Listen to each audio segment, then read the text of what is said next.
মুহাম্মদ রাসূল সাল্লাল্লাহু আলাইহি ওয়াসাল্লামের জীবন আদর্শ এই জমিনে বাস্তবায়ন করার জন্য আমাদেরকে চেষ্টা করতে হবে।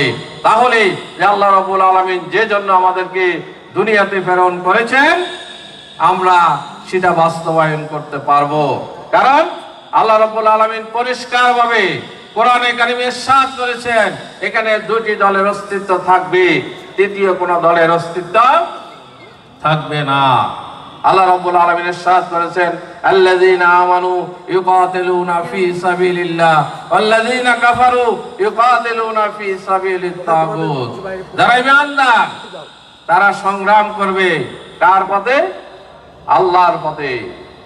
আর যারা কাফের, যারা তাগুত, যারা আল্লাহকে অস্বীকার করে তারা সংগ্রাম করবে তাগুতের পথে। সুতরাং একটা হচ্ছে ঈমানদারদের দল আর একটা হচ্ছে